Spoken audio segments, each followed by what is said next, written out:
Evet. Selamünaleyküm, her vaxtınız xeyir olsun. Ben keçən videomda demiştim ki, bəyənmə atın, abunə olun, takip alın. Çünki Dənizli bir yerdə gəzəcəyik. Pamuk kanalında. Pamuk Qələnin girişi. Buraya çək bir. Çektim. Pamuk Qələnin girişi. En daha güzeli yerin çəkilişini daha da göstərəcəm. Ama bu videoma da bəyənmə gəlməsə, takip gəlməsə, abunə gəlməsə, YouTube kanalımda, TikTok səhifəmdə paylaşım edəcəm bu videonu. Hansı səhifəmdə bəyənməsi az olarsa, abunəsi az olarsa, həmən səhifədə çəkilişləri durduracağım. Yəni dayandıracağım. O bir səhifə. Hansı səhifəmdə takibim daha çox olar, abunəm daha çox olarsa, o səhifəmdə də daha da çox izləyərsiniz. Gidək gəzməyə biraz. Gəlin. Torpağın rənginə baxın, bir dənə qardaşlar, torpağın rənginə baxın.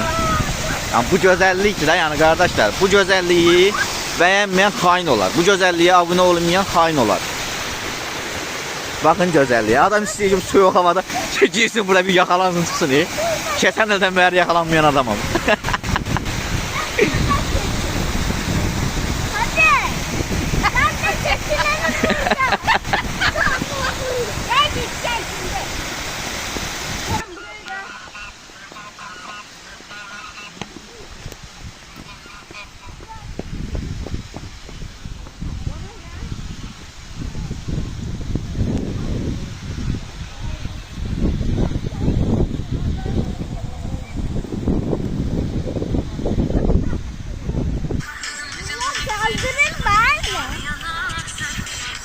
Saldırın ördekler. Yani ördeklerin hiç saldırmadığını sanıyorum. Bizi çeksen Ördekler oğlum. sen saldırmazsan. Tabii. Aa! Bizi çeksen oğlum. Dondu.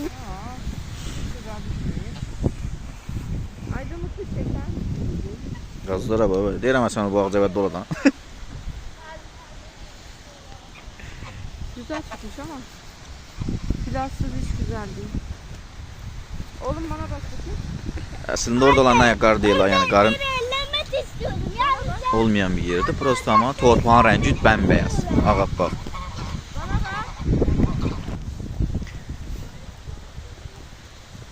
Böyle bir yerləri bəyənməyən, abunə olub da bizimlə bir yerdə izləməyən xain birisi. Qalibi götürməyən birisi. Kaldı. Dondum. Torpağın rənginə tarda ağappaq deyəsən. Allah qurban. Kendi